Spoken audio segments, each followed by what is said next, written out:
హరే కృష్ణ. ఓం నమో భగవతే వాసుదేవాయ. మన భారతీయ పురాణాల్లో ఎంతో మిస్టరీగా ఉండే విషయం శ్రీకృష్ణుడి గుండె. శ్రీకృష్ణుడి దేహం పంచభూతాల్లో విలీనమైందని అంటారు, కానీ ఆయన గుండె మాత్రం కాలకుండా ఉండిపోయింది. ఈ కథకు ఆధారాలున్నాయా? శ్రీకృష్ణుడి గుండె ఎప్పుడు, ఎక్కడ దొరికింది? ఈ రోజు ఈ అద్భుతమైన మిస్టరీను తెలుసుకుందాం. ద్వాపర యుగం చివరిలో ద్వారక నాశనం అయ్యాక శ్రీకృష్ణుడు అరణ్యంలో విశ్రాంతి తీసుకుంటుండగా జరాసంధుని కుమారుడు జర అనే వ్యక్తి కృష్ణుని జింక అనుకుని బాణం విసిరాడు.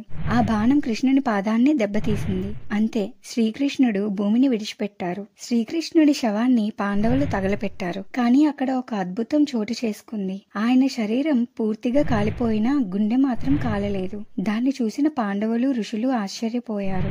ధర్మరాజు ఈ నిర్ణయం తీసుకున్నారు. ఇది మానవ గుండె కాదు, ఇది భగవంతుని తత్వం. కృష్ణుడి గుండె వారు గంగానదిలో లేదా సముద్రంలో విసర్జించారు. ఆ గుండె తేలుతూ పోయింది. దాన్ని పూర్ణ భక్తితో సమర్పించగా ఆ గుండె ఆకాశపు వెలుగులో వెలుగుతూ ఒక ధాతు అంటే చెక్కకు అతుకుపోతుంది. దాన్నే ఇంద్రద్యుమ్న మహారాజు పూరి జగన్నాథ స్వామి విగ్రహం లోపల గూఢంగా అమర్చబరిచారు. పూరి జగన్నాథ ఆలయంలో ప్రతి 12 సంవత్సరాలకు ఒకసారి నవకళేబర ఉత్సవాలు జరుపుకుంటారు.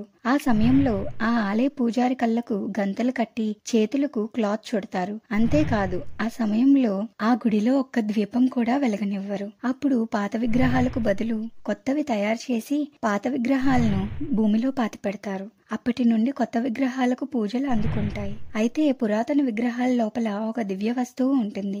దానిని బ్రహ్మ పదార్థం అంటారు. భక్తుల నమ్మకం ప్రకారం కృష్ణుడి గుండె అంటారు. ఇంకొందరు శాలిగ్రామం అంటారు. దాన్ని చూస్తే చనిపోతారు అనే నమ్మకం వల్ల అది ఒక ముసుగు గుడిలో గోప్యంగా మార్చబడుతుంది. ఇది నిజమేనా లేక విశ్వాసమా? భారతీయ సంస్కృతి, భక్తి, మానవతా విలువల చిహ్నంగా ఈ గుండె కథ ప్రపంచాన్ని ఆశ్చర్యపరిచింది. మీ అభిప్రాయాన్ని కామెంట్స్ రూపంలో తెలియజేయండి. ఇంకెందుకు ఆలస్యం? భక్తి, మిస్టరీ, చరిత్ర ఇవన్నీ కలిసిన కృష్ణుడి గుండె కథ మన హృదయాల్లో పదిలంగా నిలిచిపోతుంది. ఈ వీడియో కనుక మీకు నచ్చినట్లయితే లైక్, షేర్, సబ్స్క్రైబ్ చేయండి. భక్తి, చరిత్ర, మిస్టరీ వీడియోల కోసం మన ఛానల్ ను చూస్తూ ఉండండి. జై శ్రీకృష్ణ.